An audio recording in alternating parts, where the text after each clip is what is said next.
होली की आत्मा। बचपन से शहर में रहने वाला मनोज इस साल होली की छुट्टियों में अपने गांव दुर्गापुर वापस आता है, जहां उसे देख पूरा गांव खुशी से झूम उठता है। जब गया था तब इतना सा था और अब देखो कितना बड़ा हो गया है। हाँ सरपंच जी, जब मैं गया था तब आप भी बहुत जवान थे और अब देखो कितने बूढ़े हो गए हैं आप। चलो चलो बढ़िया है, बच्चा घर वापस आ गया। इसी खुशी में आज रात पार्टी होगी। क्या बात है, गांव में भी पार्टियां होने लगी। वैसे अगर पार्टी की बात है तो आज क्यों सीधा होली पार्टी करते हैं। होली पार्टी की बात सुन चहल पहल में अचानक सन्नाटा छा जाता है, जिसे देख मनोज को कुछ अजीब लगता है। लेकिन तभी सरपंच बात पलट देता है। अब बहुत देर हो गई, चलो सब अपने घर चलो, पार्टी के बारे में कल सोचेंगे। मनोज भी मम्मी पापा के साथ घर आ जाता है, पर होली पार्टी और उस पर पूरे गांव की खामोशी वाली बात अभी तक उसके जहन से निकलती नहीं। पापा, होली पार्टी की बात पर सब चुप क्यों हो गए थे? अरे होगी उनकी कोई अपनी बात, मुझे गांव की पंचायत ही थोड़ी पता है। थक गया हूँ, चलो सो जाते हैं, कल बात करते हैं। पापा की बात मानते हुए मनोज भी सोने चला जाता है। आज तो छुपा लिया, लेकिन हफ्ते बाद जब होली का दिन आएगा तब इसे कैसे रोकोगे?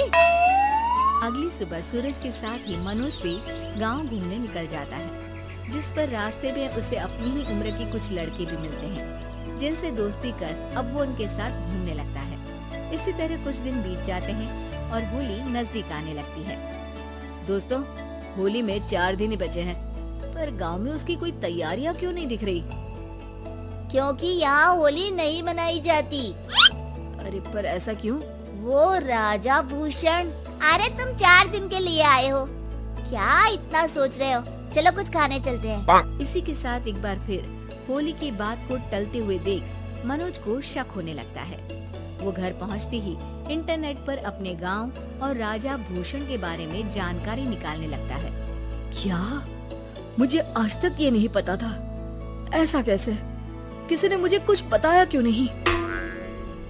सारी जानकारी लेने के बाद मनोज गांव वालों या अपने मम्मी पापा से कुछ पूछे बिना खुद ही उसकी सच्चाई के बारे में छानबीन करने लगता है, जिसके चलते वो राजा भूषण की हवेली में पहुंचता है। वाह, क्या हवेली है यार। पर क्या यहाँ सच में कोई भूत है? हेलो भूत जी, कोई है क्या? हम इस साल गांव में होली सेलिब्रेट कर रहे हैं, क्या आप उस पर थोड़ा इंटरव्यू देंगे? मनोज के ऐसा बोलते ही गांव में तूफान उठ जाता है और हवेली में रखी सारी चीजें हिलने लगती है। एक अदृश्य शक्ति मनोज को धक्का देकर हवेली से बाहर निकाल दरवाजा बंद कर लेती है। ये सब देख मनोज हैरान रह जाता है। क्या अभी मुझे हवा ने धक्का देकर बाहर निकाल दिया? मेरे होते हुए इस गांव में कभी होली नहीं मन सकती, इसलिए दोबारा ऐसी कोशिश भी मत करना, अंजाम बुरा होगा। आवाज सुन मनोज हैरानी से इधर उधर देखने लगता है, पर उसे कोई दिखाई नहीं देता। वो गांव वापस आ जाता है, जहां तूफान की वजह से सब कुछ तहस महस हो चुका होता है। आखिर ये तूफान आया कैसे? ना ऐसा कोई मौसम था और ना ही हमने होली का त्योहार मनाने की बात की थी। सरपंच की बात पर कोई रिएक्शन दिए बिना मनोज चुपचाप अपने घर चला जाता है। इस तरह देखते ही देखते होली का दिन भी आ जाता है और मनोज रंग लेकर गांव में निकल जाता है, लेकिन गांव पूरी तरह खाली होता है। अरे त्योहार का दिन है, धूमधाम की जगह मातम क्यों मनाया हुआ है? मनोज की आवाज सुन सब अपने घर की खिड़कियां खोल के घर के अंदर से ही उसे वापस जाने के लिए कहने लगते हैं, पर वो किसी की नहीं सुनता। तुझे पहले भी समझाया था, अगर होली खेलने की कोशिश भी की तो अच्छा नहीं होगा। अरे बात मान लो बेटा, तुम्हें सच नहीं पता। मुझे सब पता है। सालों पहले इस राजा ने एक अंधविश्वास फैलाया और आप लोग आज तक उसे मानते आ रहे हो। अरे बेटा, जब तुम पैदा भी नहीं हुए थे उससे भी बहुत पहले से इस गांव पर होली का श्राप है। अगर गांव में होली का त्योहार मनाया जाता है तो प्रलय आना पक्की बात होती है।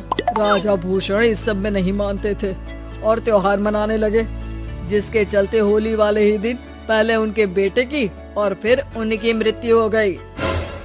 तभी से गांव की रक्षा के लिए उनकी आत्मा उस हवेली में रह रही है। सबकी बातें सुन मनोज उलझन में पड़ जाता है।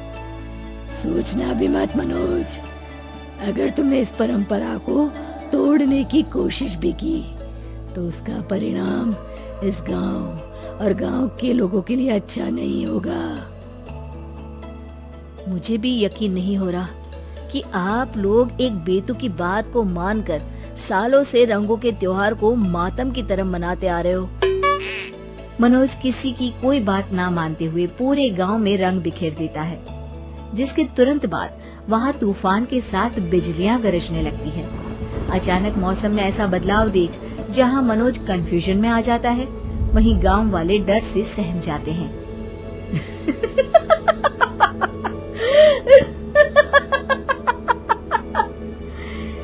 इस लड़के ने हमारे जैसे सिर्फ अपने स्वार्थ के लिए नहीं बल्कि पूरे गांव की खुशियों के लिए यहाँ होली मनाई है, जिस वजह से अब इस गांव पर होली का श्राप टूटता है।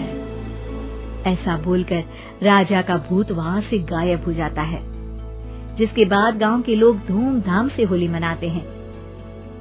खुशियों के रंग गांव में बिखरे ही होते हैं कि अगली सुबह अचानक मनोज कहीं गायब हो जाता है और एक बार फिर गांव में होली का नया राज शुरू हो जाता है। दोस्तों, हमें उम्मीद है कि आपको हमारी ये कहानी पसंद आई होगी। कृपया हमारे चैनल को सब्सक्राइब करें और सभी अपडेट्स के लिए बेल आइकन जरूर दबाएं। और हाँ, वीडियो लाइक और शेयर करना मत भूलिएगा। Bye bye.